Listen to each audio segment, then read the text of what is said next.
And we're live. Yo, what's good, everybody? Yo, this is going to be a short one for the day because my main man got to go do some important stuff. So we got to get this done quick and easy, baby. Yo, this is the In Your Face show. And we're live with Andre Brown. Introduce yourself, my brother. Hey, how you doing? I'm Andre Brown, creator of Spectacular Comics LLC, and I'm definitely it's an honor to be here on this show. Well, thank you, my brother. Thank you, my brother. So tell us about this project, the projects you've been doing, like Guardian Ninja. Yeah, so Spectacular Comics, I created it quite a few years ago. Basically, when I was coming out of high school, one of my biggest things because I am an avid comic reader. I'm in the geek sphere. I love playing video games and shows and things of that nature. And one of the things I had noticed is that the lack of diversity that was actually in the comic field when I was actually younger. And my goal was to create a comic book universe that diversity was just a normal thing. Mainly the Legends of Time, which is kind of like you could say it's kind of like my Avengers or kind of like my Justice League. Uh, Mm-hmm. they are a conglomerate of different races working together. So I intentionally created and handcrafted each character on the original team of the Legends of Time.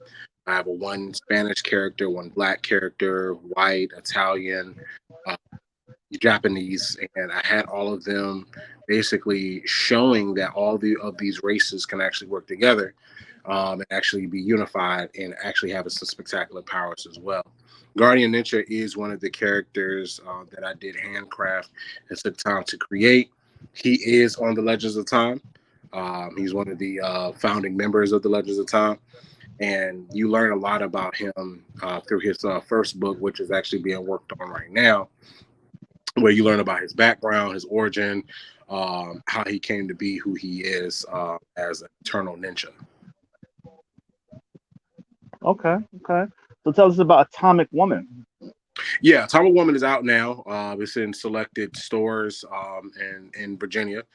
We do have where you can actually buy it if you're in a different state. Where it's on USale Comics, and then it's also on Global Comics, so you can actually read it digitally as well. Atomic Woman basically is a agent. She was actually discovered planet that at the core actually ended up getting destroyed because the scientists were draining a rare substance from its core to actually try to create like super powered warriors basically, and it looks like the only ones that were sustainable were the youth, the younger individuals. Anybody over a certain age either died or had crazy medical conditions and things of that nature. But the younger generation were able to be sustained, actually able to get fabulous powers. A lot of the kids were abducted against their will. Parents did not know nothing about anything about this at all, and basically a full investigation went in after Atomic Woman when she was young. Her real name is Corby, named after my sister. But Corby, she ended up already getting her powers. And basically, after the situation of the investigation, police found them. They said the third found the scientists that were doing all of these illegal experiments. But by that time, it was too late. Quarter planet ended up destroying. A lot of the only rare survivors were the kids that actually had powers that actually had to be able to survive in the actual space. And then at that point, the UBI, which is the Universal Bureau of Investigation, as you could probably say, is kind of like my shield, but more on a universal scale. They actually found her, and they actually, raised her there at the main headquarters for the UBI, trained her, and she ended up becoming one of their top elite warriors. She actually leads Thunder Squadron, and she's actually a very elite individual as well. One of the things you learn about her through the first book, which is already completed, like I said, on Comics, UCL Comic, it's available physically as well. You actually learn about her not necessarily having the social skills to interact with a lot of people. She's a fantastic investigator. She is a awesome warrior, hand-to-hand combatant. And she is able to shoot atomic energy from her hands, able to fly, and she's able to just, be able to be in space without no oxygen. No, she doesn't need that. She can just be in space. And but you do learn that she's, like I said, it's not personable. She's trying to figure out this whole social life, because now she's starting to be like, okay, look, I think I want to have, friends. I want to interact with people. I want to, maybe have a relationship. And that's going to be one of the journeys that you're going to see as her story progresses, that she's going to struggle with. But in Atomic Woman issue number one of the very special stories I feel like I focused on is that you actually learn from another race the space in between life and death. Because there is an alien that she knows named Etho, where he actually is a super genius, and he actually figures out a way to actually project your consciousness into this realm, basically the space in between life and death. But there are Reapers there that say that's illegal, and the main Reaper is pissed off about that, and basically, of course, goes into Etho to take over his body, because now he wants to wreak havoc on those who assisted him, who, everybody that's like trying to see about this machine, because he's supposed to actually display this machine at one of the biggest scientific expos in the universe. And that pisses him off. And he's like, okay, so y'all want to see this machine? I'm going to show y'all what it can do. Basically, him wanting to slaughter the people that actually want to see, between life and death, because he feels like that's not something that you're supposed to know about. The living is not supposed to know about that space. You only know about that space is when you die. And that becomes a huge, big thing. And I feel like this story arc is very unique, very original. And I think that it's going to give Atomic Woman a run for her money dealing with this specific situation. Okay. So, how many years have you been doing this? These two? All your comments. Yeah, I'd probably say about 15 years now. Yeah, about 15, 16 years. Like I said, I started in high school. The very first character, and the crazy thing about it is, like, nobody's actually even seen, as far as like the actual book. The first character I created, his name is the Legendary Myth. He's a black character, black male, and he leads the Legends of Time. He is a symbolization of hope, and justice. He's definitely very, top scale, most powerful character I've ever created. And the inspiration for him came, as I was basically saying earlier, to have that diversity, but to show that a black male can lead all of these elite, powerful characters and be that symbol of hope. I love Captain America, love Superman, love them to death. Both of them, of course, in the DC and in the Marvel, universe, those are both symbolizations of hope, justice, and, of course, justice will prevail type of elements. When you see, Captain America, his symbol, you see Superman, his, symbol on his chest, you believe that those things are possible. And I wanted to intentionally create a black male character that embodied those elements and actually can show that a black man can be represented in that type of way, to be seen as a symbol of hope, justice, not fear, but somebody that people can reach out to and know that they're in safe hands, and know that he's going to do everything to his last breath to protect Earth and protect what's good in the universe. And with all of the years that I've created different content, Motion Man #1 is actually out. That was the first book we ever published. And then, of course, live action shows that we're doing. Out of all the characters I created, the Legendary Myth is basically like my baby. Like, I take that one to very close heart. And actually, it took me years intentionally, because Mr. Wayne Robinson, he is the creative director for Spectacular Inc. He works with me, one of my business partners. He's the COO, I'm the CEO, and he is a phenomenal illustrator. But we have 1,001 things that we're doing. It's a lot of projects he's working on, things that we're trying to do, helping me oversee the comic book universe itself. But it wasn't possible really for him to work on that book with everything that he has going on. So we took very close time to find an illustrator that we deemed not necessarily worthy, but just felt like they would embody the elements that we needed for the legendary myth. And we just found him. His name is Mr. Dino Al Gore. He's definitely. I love his work, and I feel like he's going to bring the essence of the legendary myth to light the way that I needed to be, because that's a super important character to me. Out of everything I've done for these past 16 years in Spectacular Inc., I think that's going to be the second most important book that I'm ever going to do to start off in my life. So Awesome. Well, so man, you got a lot to talk about, and that's good. That's good. That's good. That's real good. That's real good. So when do you see this thing moving? Where do you see this thing going in a direction? Where genres do you see it peaking at? In yeah, I mean, of course, the geek sphere. I mean, everybody is excited when we actually do different events where we're going to start doing a lot of different Comic Cons. I know this year was kind of a late start for us because we had a small publishing issue with Atomic Woman.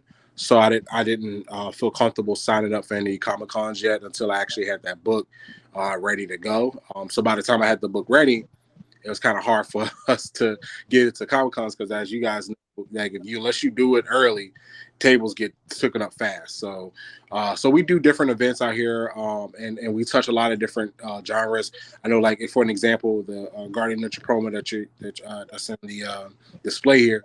That's going to, of course, will be more of a Japanese action, investigative type of elements. Of course, you got Atomic Woman, more of a space opera. And then we actually are about to have another book come out called Galactic Ministries. They're like space police, something like Green Lantern. However, their focus is magic. They're only like if there's any type of illegal use of magic or misuse of magic throughout all galaxies, they actually have a full, organizational infrastructure set up to be able to tackle those things. So you got specific group of individuals that take on wizards. You have a specific group of individuals that take on witches, specific group for warlocks, so on and so forth. And then you got the top ones, which is basically you have the elite ministers, and then of course you have the master commander, which his name is Prince. He actually leads the other individuals, like the other like chief commanders, and basically what they do is making sure that all the elements in the universe dealing with like magic are protected and used in a proper use. That one's probably pretty big to me. That book is just about done. The pages are done. It is last 5 pages just are getting colored at this point, and then it's going to run to the letterer. And once we get that, we should have that book out probably sometime in, I would probably say October, something like that. So, but that's more of a space opera and a space adventure as well. And then of course, Motion Man is more of like a kind of like a mystery, adventure, superhero type of thing. First episode now is on YouTube now, live action. Of course, they got the physical comic as well. That's on Global Comics also. And we'll be on UCell Comics soon also. But it's a lot of different genres we will be touching.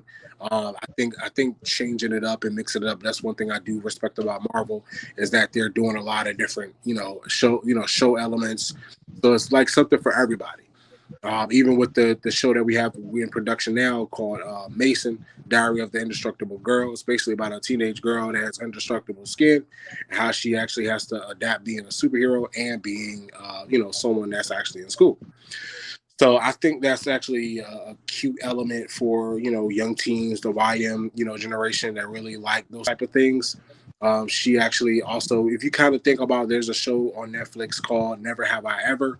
And if you take that, mix that in with Sister, and that's pretty much what you're getting with Mason, but add superpowers basically. So there's a lot of different genres that we're going to touch moving forward with our production.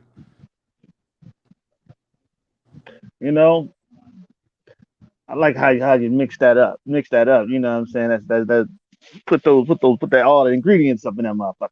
Yeah, I mean, I get what you're saying though. I get what you're saying though. But nah. So where do you see this going, man? What direction do you see it going? How far do you see it going? Yeah, I see it like being on the scale of like Marvel DC. I think one of the things that I did do research on, like over 40% of comic book readers are ready for something new. That's why The Boys on Amazon is so successful. That's why Umbrella Academy on Netflix is so successful. People are ready to dive into something fresh and unique. I mean, we all love DC. We all love Marvel. I love Batman is my favorite comic book character. I mean, minus anything that I've created, but from any like DC or Marvel standpoint, Batman is my favorite character. But at the same point in time, I wanted like my son and my daughter. I want them to have a generation. I want this generation to have new characters that they can grow up with. So when they get older, they can share those elements. Like, hey, I remember when the first issue of the legendary myth came out. I remember when XYZ. We our generation can't say that. We can't say, "Oh, I remember when the first Captain America." No, no, no. Oh no, we don't know nothing about the first issue of Captain America and first issue of Superman. We don't know none about any of those. But to have these characters that you can grow with, and like I said, showing that intentional diversity, not necessarily being like it's being forced down your throat. Like, look, he's Arabic, or look, guys, he's Spanish. Like, shoving it in your face, but more just like, no, these characters were intentionally created to be this race, not self-changing a character that's already established, being like, oh, well, let's make him black this time, or let's make him Japanese. Like, no, just a new character intentionally created to be Spanish, a character intentionally created to be Italian or black. This is a unique, his own. This is it. This is the character, and putting Right. it there and reading the pages to see that they're not like, oh, I just noticed that you're Japanese and I'm black. Like, no, you're Japanese, he's black, and y'all just working together. There's not no like something surprise that this is happening. What I'm saying? This is what it is. We're working together and we have our different cultures. And I think that's one of the things that just needs to be shown, especially with a lot of hate going on in this generation. It's just something refreshing to see that, wow, kids can really be like, man, I can really be friends with, somebody that's Arabic. And look at this character. He's Arabic and white, and they're just solving these crimes together, and they're not pointing each other out or being like, you're different color from me. Like, and then Right. kind of change the climate of how somebody can feel. You know what I'm saying? So. Hmm. Well, see, in this thing, we living in a time where it's racially imbalanced. You know what I'm saying? And we're living in a time where people care about your race rather than your work ethic and your character and who you are as a person. You know, and so I trying to do something in this world. You're going to have a divided, you know, stint with everybody because everybody's so divided. You know, and people don't want to make up their mind because they're so afraid of being offended somebody. I say fuck it. Make up your damn mind, and I don't give a fuck who you offend. Just make up your mind, because if you don't stand for something, you'll fall for anything, you Mhm. know. And nowadays, people don't stand for shit. They just blow with the wind, And so a lot of that is just that's just how life in this generation is. Mhm. And trying to get them together, trying to get everybody together, it's like pulling teeth because you're going to get somebody that's the spoiled of the bunch or the one that's going to try to make you look bad while you're trying to get it together. You know what I'm saying? So it's we're living in a place where I exactly where you understand exactly where you're coming from. Yeah. Yeah, like Yeah. Because I can see. so. Oh Go no, ahead. No, no, go. basically to the element of your question, like I could see this being something 10, 15 years from now exploding, because it's already moving now from us to, get ready to start a podcast, and the podcast is going to be me, Melendez. He's one of my actors. He actually plays Warmind, one of the villains in the show, and War Major. Steven actually plays him. One of the actors is really they're both really good friends of mine. And Steven, he plays War Major, which is in The Associates, which is a show that we're working on as well. But we're doing a podcast. We're going to talk about a lot of different things. Different shows and stuff that's out, but talking about our projects also. But it's also we're actually going to do kind of like what they used to do on the radio, and Marvel and DC, they do it as well with the Sandman series, where it's actually going to be verbal storytelling, where we're actually going to have the actors actually come to the studio. They're actually going to voice their character, and we're actually going to have a script where it's going to be a verbal element where they can actually be able to we tell stories through the verbal aspect of this spectacular universe. So it's like a lot of things we're trying to touch on with the podcast, with the live action shows, with the comics. That I feel like 10 or 15 years from now, it's going to be definitely explode. But it's also, like I said, it's going to give a lot of indie people bigger opportunities to be able to rise to the occasion and to be able to expand their characters as well. So. Well, yeah, yeah. It's all about just basically execution and preservance. Because if it's like people have to be committed to what they want. Because it seems like nowadays not a lot of people are committed to what they want to do. You know what I mean? And it's like it frustrates me because when I see it, it's like, damn. The more you put your eyes on Facebook, you should be putting in your project. Yeah, yeah, exactly. And it's the more eyes is put on the more creator eyes is put on Marvel and DC. It should be focused on what they doing because at the end of the day, and this is what I say: is Marvel putting money in your pocket? Is money putting food on your table? Is Marvel putting? I said money. I said is Marvel putting is Marvel putting damn paying your bills? Is Marvel DC is did they uh live did they just save your life? Did they do anything to help you further on in your life?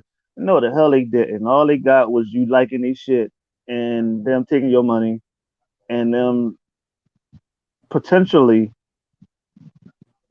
ruining, your sight on what they're doing now. True. Yeah. I mean, be honest. Like, I just, I'm not saying just you be honest. I'm saying everybody because it's like this: the faster people take the eyes off of Marvel and DC, the faster they begin to come to the light and tell the motherfucking truth and be honest about what they're fucking doing. Because at the end of the day, they're no longer the role model of the comic book world. You know what I'm saying? They're seen more as, oh, we're pandering to a species, just pandering to this, pandering to that. So we can appeal to this and that and that and this. Well, what you're doing is basically being a simp, you know. And that, to be honest with you, pandering to something, that's simping because you don't want a group to hate you. You don't want to get canceled. A motherfucking group can't cancel shit. It's only if you stop talking, that's what makes them look right. Mm-hmm. You know what I'm saying? And nobody can cancel anything. They can't cancel a goddamn thing. The only can cancel is they damn asses. They stop talking.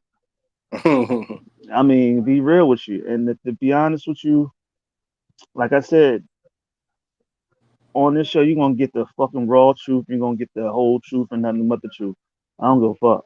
So, like I said, you have to be able. People have to be able to be themselves and not care about what the consequences of what they're doing going to come with. Because at the end of the day, you're here to make a difference, not here to panther to somebody's ego or panther to somebody's because they like a certain race or a certain dick or pussy, get the fuck out of here. Because at the end of the day, at the end of the motherfucking day, we all gotta live. Them motherfuckers eat, breathe, sleep, shit, and all that shit. Mm-hmm. What is they doing to make you free of them? Besides taking viewers from your show.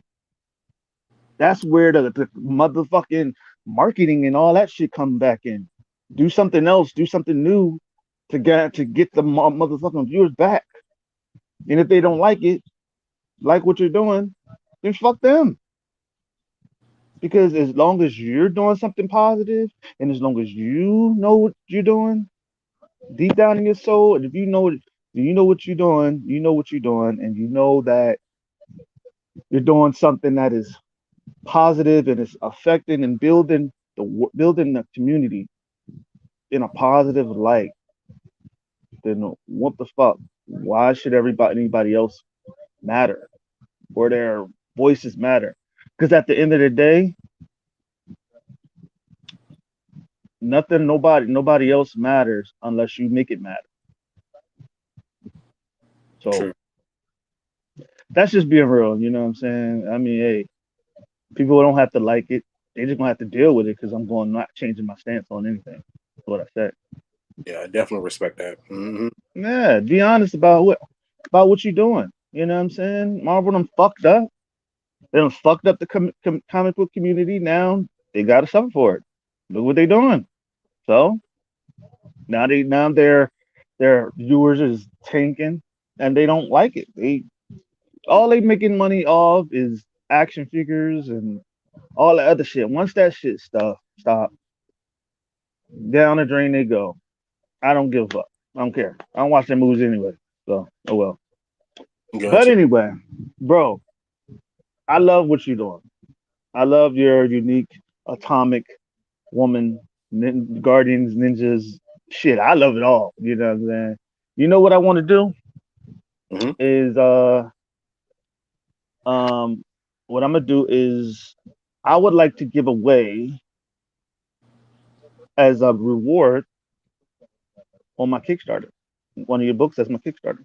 On my Kickstarter and shit like that. Okay. And what I will do is that's cross promotion. That's helping you promote your shit.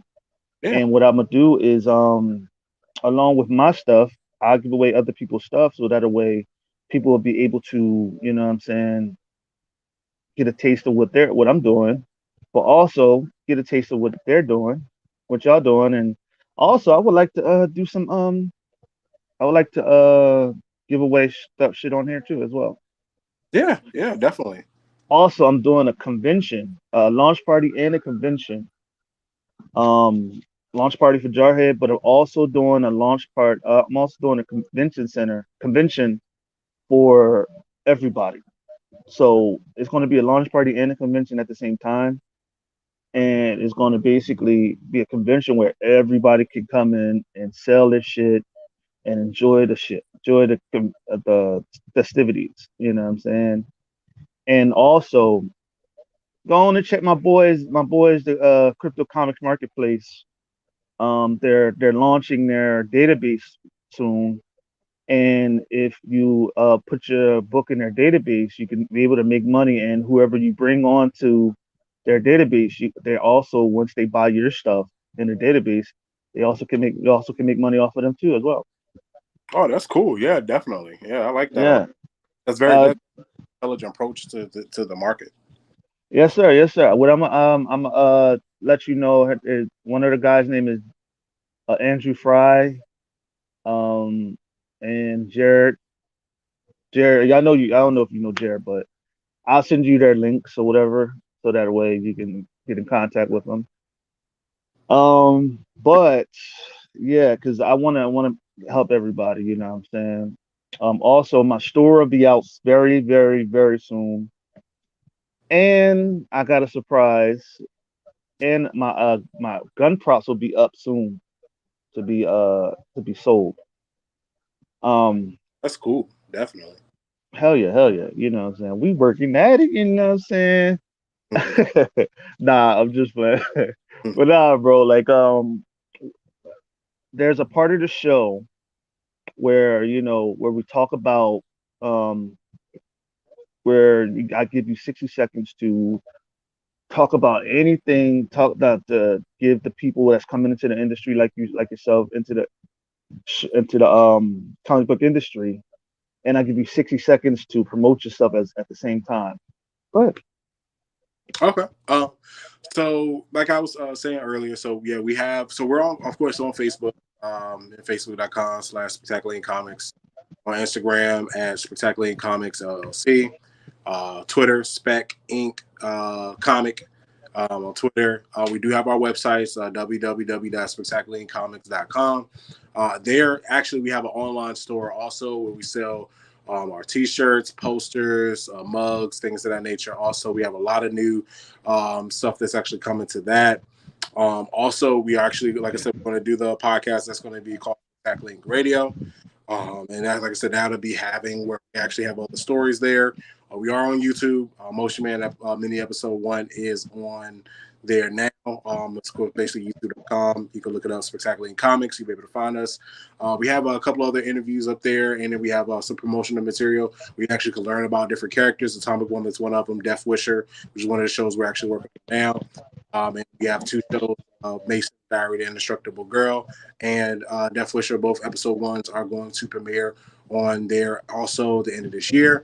And then we're going to be working on Spectacular Con. So that's going to be something more before Thanksgiving that we're going to have coming out also. So we have a lot of different projects in the tube. And if you actually go on our Facebook or our Instagram, you'll see the new events that we do have coming up. We're going to be in Richmond July 9th. And in August, I think first Saturday in August, we're going to be in Portsmouth at the book club also as well. So. well, thank you. Shit. You know what I mean? I like that. You know what I mean? I can't wait till I get the tour and stuff like that, man. Cause soon it's going down. Cause I'm telling you, coming with the thunder. We're coming with the thunder, baby. We Yeah. ain't gonna stop for nobody. So if you're not on a fucking bandwagon, get off. No, you're not on. Nah, but if you're not on the bandwagon, jump on now, man. Because once this shit gets popping, you're taking off, baby. We ain't stopping for no one. Definitely. And that's all we have for you at this point right now because my main man has to go. But how about we do part two soon? Yeah, definitely. Part two of the interview. What we'll do is when you get home tonight or whatever, you know what I'm saying? That's if you want to, whenever you ready, we could do that. Yeah, definitely. I definitely shoot you out a text and stuff. We'll definitely talk so we can plan that out. Definitely for sure. Yes, sir, man. I'm ready to help you out or whatever. You know what I'm saying? Well, y'all, to foot hold up. Till to be continued of this interview. Peace, everybody. Bye.